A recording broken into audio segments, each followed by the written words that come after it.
Nilqawkom għat-tieni episodju tagħna ta' Dritt Għall-Punt. Mana l-lum għana l-Pia, Maria Pia. Pia, kif int? Alright, I'm very excited to be here.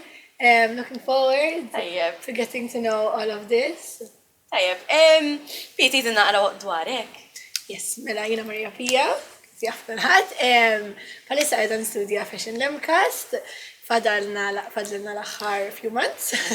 Hopefully.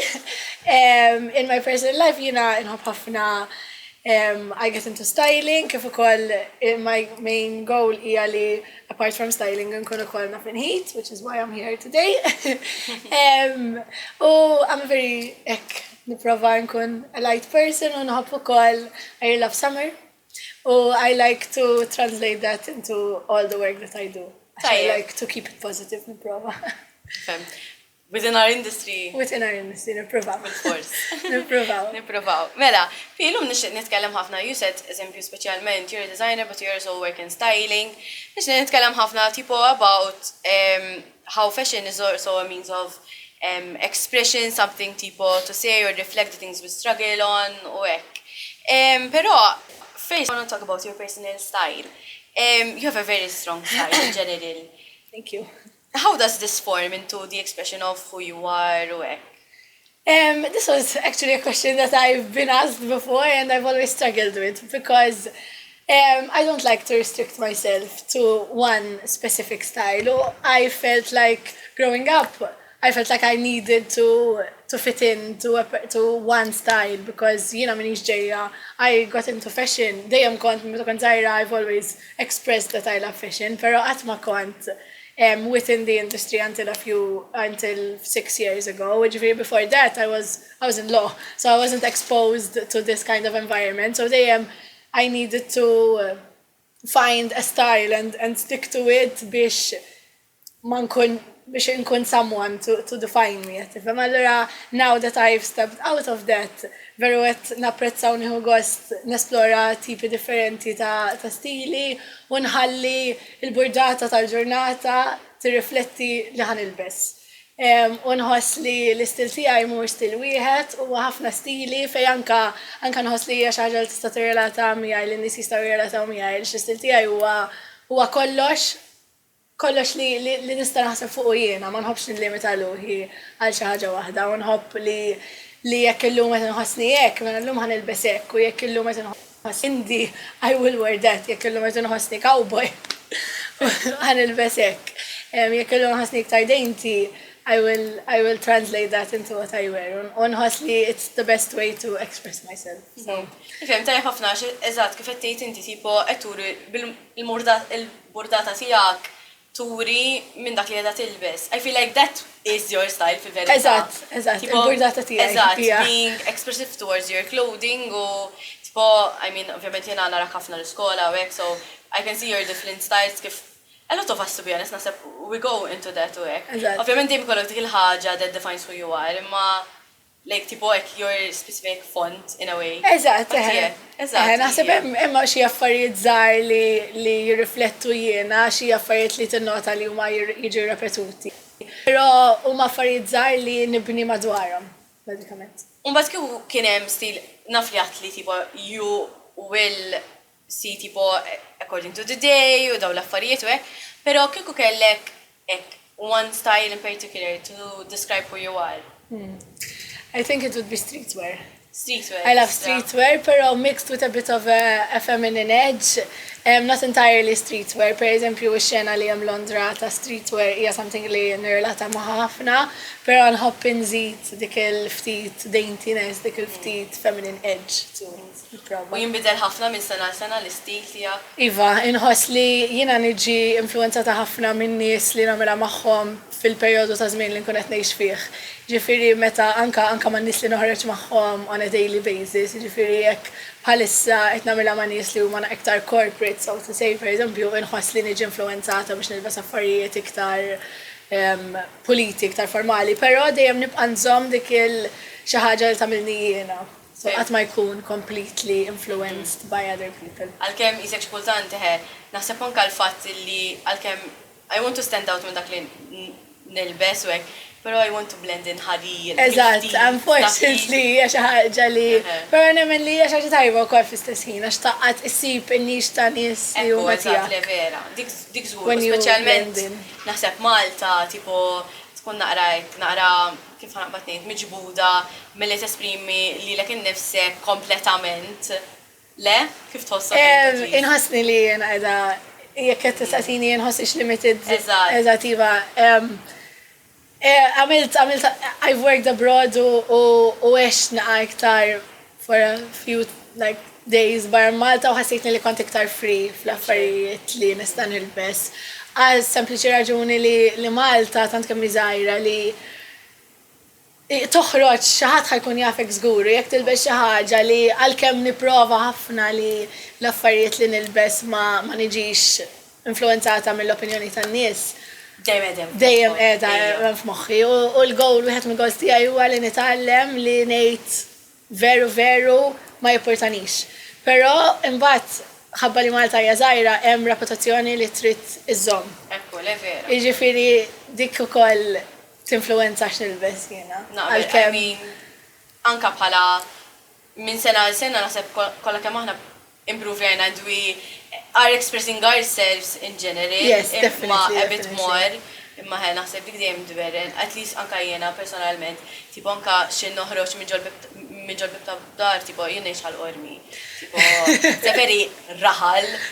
Sa tara dawk il-ħars. Eżatt, jiena l-iskola. Jiena ngħix possibilità hekk ukoll, allura u post żgħar post li forsi nies għadhom naqa' jirraġunaw b'mod li huwa sabiħ ta' jirraġunaw b'mod iktar tal-antik, which is something li għandna nżommu għax qed inrawmu l-Malta tagħna, imma tħossokna iktar diffiċli biex esprimi ruħek imbagħad ukoll. Ekku, le vera. Inti għat li wkoll li taħdem bħala stylist ukoll. So when it comes to that nafu kemm it-trends huma importanti li nħarsu lejhom, nistudjawhom u hekk. Però taħseb illi dis tipo microtrends, social media, Pinterest u kol, tipo, they always kind of dictate xinu l-istil bħalissa u xanna nilbsu u għal xiex da ma jaqbilx ma dak u għal xiex mandek xalfejn tilbes begi u daw l-affarijiet u hekk. Taħseb li kind of qed nisilfu our personal touch, our personal style into that?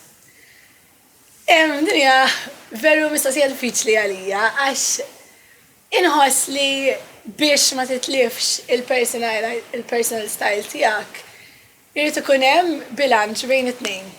U ħanispjegala għaliex inħoss li ma tistax bħala xi ħadd li huwa fl-industrija li qegħdin aħna fiha ma tistax ma tkunx taf u ma tkunx updated b'dawn it-trends. You have to because it's part of your job, because you need to know kif ħatlibbes lil nies oħra u għalkemm huwa tajjeb li tlibbishom according to their style huwa importanti li ma tidriftjax iżejjed u tlibbes xi ħaġa li hija too out of what we are doing right now fil-opinjoni tiegħi. Però imbagħad trid tara li in doing this għalkemm tagħti każ l-affarijiet li għaddejjin tuħodhom jiena dejjem hekk ngħidilhom il-klijenti tiegħi u l-sħabi jekk qed jisimgħu il-podcast tal-sħabi din ngħidilhom ħafna li trid tagħti każ x'inhu għaddej fit-trends u daw speċjalment daw il-micro trends li jinbidlu so often. Tuħodhom into consideration u tagħmilhom your own. And that is in my opinion, the only way that we can not lose our personal style and still be aware of what's happening. Għax nemmen li if you're aware of what's happening, you're a bit more stylish. Pero you cannot lose your personal style. It's very, very important. And nemmen that I have found, I think, the way to do it for myself. Li jadik, li you take them into consideration, imma mux li siru l-estetika tijak. Li you take them into consideration u tadattom għalik. Importanti ħafna li tadattom għalik u mux li just isiru daw l-aesthetics kolla, daw l-microtrends kolla li jett jeżistu, just isiru il-personalità tijak. Ma tistax you give into them completely. You need to absorb, take in, and adjust, in my opinion. Ekkon se ngħidlek, tipo għaliex għalkemm aħna, anka parti mill-iskola tagħna, we constantly need to study these trends u hekk, però I love li għatt il-parti li you need to reinterpret them to your own style. Eżatt. Għax naħseb that's what makes it, tipo, you are following the trend, you understood it, u hekk, pero you're reflecting it with your own thing. U għemmek fejn naħseb t-distinguish, tipo, who you are and it's reflecting your identity through it ukoll. Eżatt. Inħoss li if you are not kept informed with these trends, it reflects maybe ħażin fuqek għal-min qiegħed fil-industrija. Because min qiegħed fil-industrija jrid ikun jafhom dawn l-affarijiet bil-fors, speċjalment min għandu klijenti u jrid jutom fuq klijenti tiegħu. Però kif qed ngħid trid taġġastja.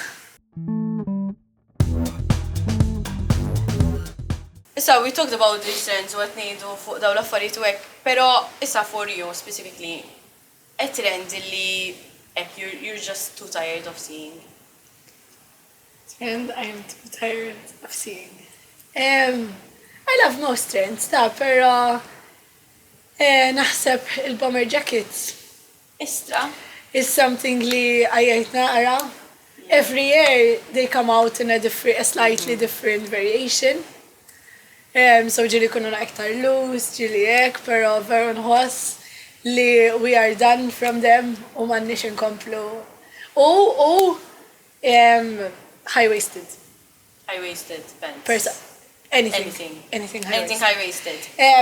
Ma tantx in-nies jagħmlu li jridu dejjem ngħid kulħadd to each their own, però inħoss li for certain body types it's not very flattering, pero since it's such a high trend, such a big trend, li everyone still does it.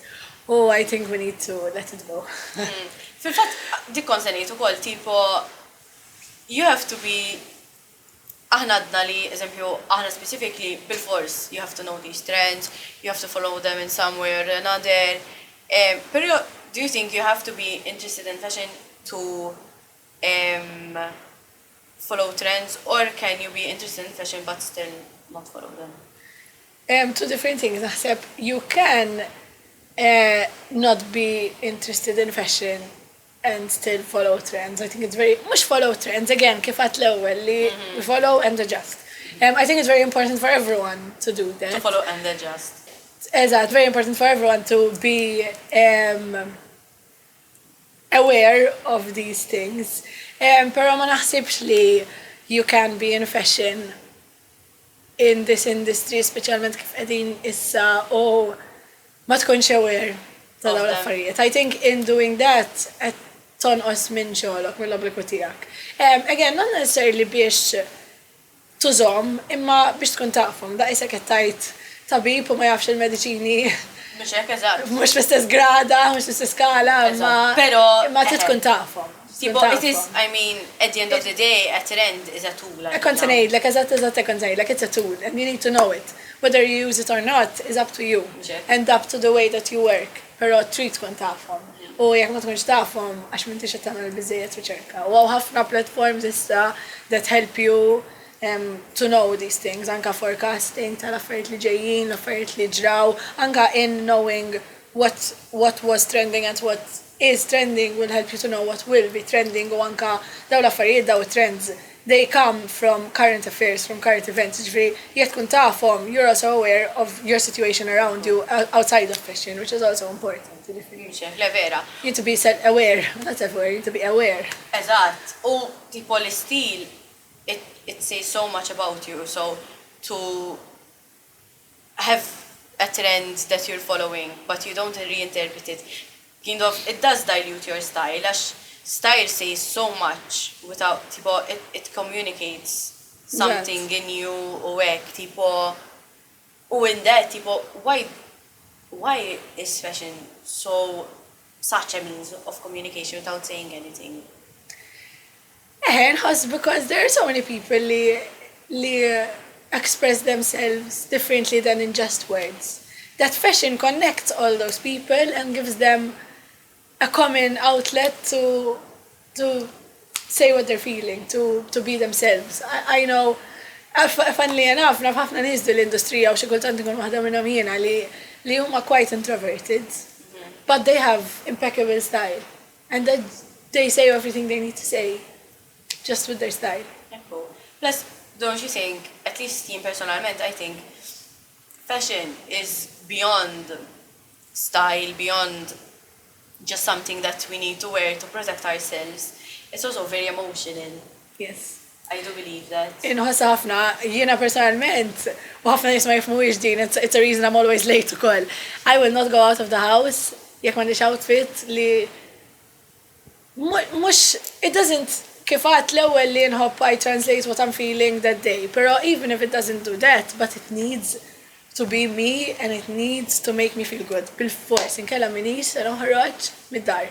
U that's because what I wear is directly influenced by, like, what I wear will influence directly how I will feel. And it's because it's a way of translating, like it's your reputation, it's how you're feeling, it's like you're wearing your heart on your sleeve, basically. Literally.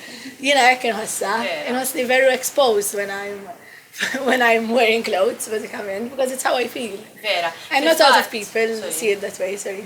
Fil-fatt, anka jena, tipo, pjanajt outfit il-biraħ fil-axija, fil-ħodu, if I'm not feeling it, tipo, unajt edha tajt, like, I plan this, ħanilbes, u ħanitlaqlem. Yeah, but the fit, like, I'm like, le, ma nistax, tipo, I'm not liking it, minix jittuħosni komda, I'm getting overstimulated, this isn't working for me.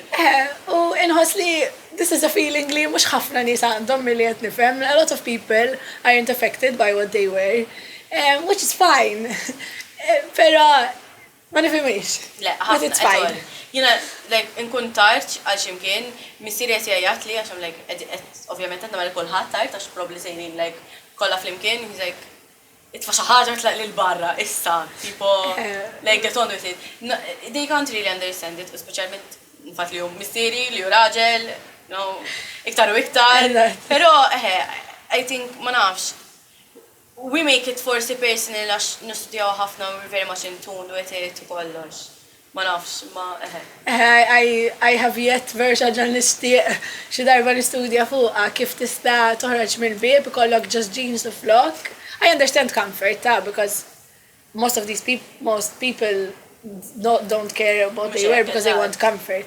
And I understand that to a certain point, anka jiena, I keep to comfort, għax importanti ħafna speċjalment fil-kors tagħna. Però vera nixtieq xi darba nifhem kif il-burdata tiegħek ma tiġix influenzata direttament milli qed tilbes. Nixtieq nitgħallem minnha, nixtieq nifhem il dawn nies li ma jiġux influenzati milli libsin u nixtieq nifhemhom ħafna għax nixtieq li jiena nkun iktar hekk ukoll. Però it is one of my biggest mysteries. Ja vera, u xkultant vera tipo nirabja mija jinnifsi għaliex I can't make up my mind edha tard għandi lecture or something, whatever. U biddirt like l-outfit xi 100 miljon darba. U l-isbaħ ħaġa hi li saftit qabel ma bdejna hekk dejn ngħidu tipo, però mbagħad immorru l-iskola, I mean, we're not the most stylish at all. Eżatt, imma dejjem comfort but still stylish to a certain extent. Oh, I think it's also, it's not, when we're saying comfort, it's not just comfort like kif libsa li edha nisan ċaqlaq lem u nisan ċaqlaq, but we're comfortable in what we're wearing, tipo emotionally in ourselves, eżatt. Yes, I think for people who are in the industry, it's comfort emotionally and physically. Eżatt. U l-ewwel ekkat li tipo when you wear the clothing that you're wearing because you're expressing yourself through your emotion, you feel exposed. Issa, when you're designing, and you're designing out of something personal, anka meta forsi tikkrea xi kunċett and it's very personal, tħossok exposed, tħossok jew simpju freeing li għax you're kind of expressing yourself through something. Naħseb imbagħad when it comes to designing, it's a completely different thing for me, għax inħoss li għalkemm ovvjament meta tiġi biex tagħmel collection, there is a whole concept behind it, proċess twil qabel tibda tħid. Però inħoss li ma nħossix as exposed meta nuri d-diżinji tiegħi li mhumiex qed nilbishom jiena, because ħafna nies ħajarawhom mhumiex qegħdin fl-industrija, so mhumiex ħajinterpretawhom kif interpretajthom jiena meta qed niddiżinja. U l-fatt li hemm dik l-inċertezza li kulħadd ħajinterpretahom kif iritu, bażikament, which is art, that is art, interpretation, the free, like, to be free to interpret, isa xi ħaġa nista' neħeba warajja. Għax għandi aspexxa għax naf li kulħadd ħajinterpreta kif iridu. Issa some people will nail it on the dot and be like, yes, this is what you wanted to say, and some people won't. And that for me is freeing because jara huma. You know, and it makes me less worried that I'm exposed because not everyone will get it. And I'm okay with that. Tkellimt ukoll li, I mean, as a stylist, you've done various projects, ħadim barra minn Malta, u hekk, xi proġetti ġi li ħdimt fihom? Tipo, was it just for editorials, fashion shows? A bit of both, naħseb. Jiena nħobb bħalissa kont qed nifokka ħafna biex nibni l-portfolio tiegħi, hemm xi kolli xogħol xnuri u anke biex ikolli xogħol in general to get practice. U f'dak l-aspett nħobb naħdem ħafna editorial, so ħdimtu mis-sejt ma' editorial in the sense of exploring that aspect in photo shoots. U forsi ġili kelli xi klijenti wkoll li their style in making a photo shoot is editorial, pero mbagħad apparti minn hekk ukoll ħdimt ukoll backstage fashion shows Malta u Londra. U f'dak hemmhekk ma tantx il-personal style tiegħek, però hemmhekk iktar titgħallem, għandek iġġib esperjenza kbira ħafna u ssir taf u tintroduċi eżatt għal stili ta' nies oħra li hu possibly stili li qatt ma sir taf bihom bażikament, għax qatt ma taf bihom għax veru hemm barra Malta speċjalment veru hemm dinja oħra kważi. Parti minn hekk ukoll ħdimt ma' nies fejn ikollhom l-istil tagħhom.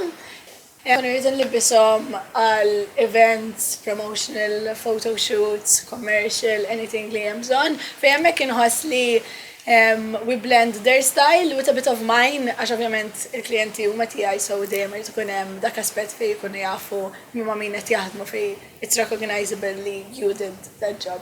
So it's a bit of both. U naf li ġieli ħdimt styling għal performances ukoll. How is the difference between styling for a performance, tipo għandek lighting curation dawn l-affarijiet, u styling eżempju for tutorials? Differenza ħassejta ħafna, speċjalment meta taħdem ma' proġetti li huma kbar. Id-differenza hija għax meta tkun qed taħdem fi proġetti hekk kbar li hemm lighting that you need to take into consideration u hekk, it's not just your opinion and it's the opinion of a lot of other people ukoll. And that is a very good thing in my opinion because you get to know and you get to learn and you get to figure out a lot of other people. U anka tifhem in doing these big projects hekk tibda titgħallem u tibda tifhem ftit oħra fid-dawl, fis-sound, mic packs. Daw kollha affarijiet li ħajaffettwaw x'ħajilbsu l-klijenti tiegħek. Per eżempju, speċjalment meta jkollok mic pack fi proġett li huwa kbir tara kif taħbih jew tara kif ħajjidher tajjeb mal-outfit. Għalhekk iktar ma taħdem dawn l-affarijiet hekk iktar issir taf in-nies, iktar issir taf xogħolhom, għax xogħolhom ħajaffettwa xogħolok. U hija xi sabiħa, imma mbagħad meta tiġi għal dawn l-editorial hija xi ħaġa iktar differenti għax hija xi ħaġa li tieħu kontroll iktar inti u jkollok id-direzzjoni kollha f'idejk u dik hija xi ħaġa li tgħallmek ukoll.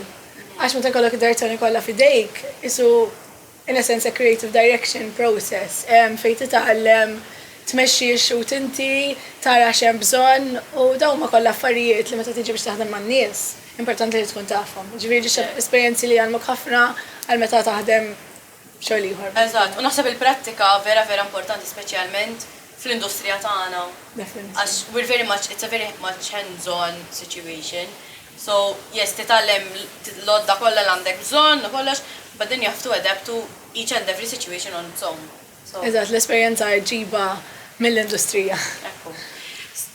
Issa, ħammur naqra iktar spitfire questions, so naqra one-word answers, naqra dritt tal-punt. Alright. Tajjeb, mela, styling or design? Styling. Trendy or timeless? Trendy. Loud fashion or quiet luxury? Quite luxury. Thrift or trend? Thrift. And one overrated trend currently? High-waisted. High-waisted. Tajjeb, thank you ħafna, Pi. This was very interesting. Iva, verħad bħes nitkellem miegħek? Yes, and I love to see the perspective tiegħek li you're both as a designer u anke as a stylist and how both interact together and create a very nice outcome. I've seen your work. Thank you. Fil-fatt, with that, what are you expecting from Pia next? Issa, ovvjament, hemm xi collections li qed naħdem fuqhom u bħalissa qed nifoka fuq il-ħjata. Whilst still nagħmel xi affarijiet li huma styling għax inħoss li they complement each other. Imbagħad within the next year nixtieq li nibda inkun take this job as a full time u nibda nsir naf iktar klijenti li diġà għandi u nsir naf iktar klijenti ġodda u nibni familja li hija tiegħi within both designing and styling. I can't wait for this journey. Thank you. So, fin nistgħu nifollow jawk, Pi? I really want to see this. Yes, tistgħu tifollow jawni fuq Pia fuq Instagram bħalissa u social media platforms biex taraw il-journey tiegħi from now on. Thank you ħafna, and thank you everyone for listening. If you like this, please continue following us. There's a lot to come. Bye-bye. Bye.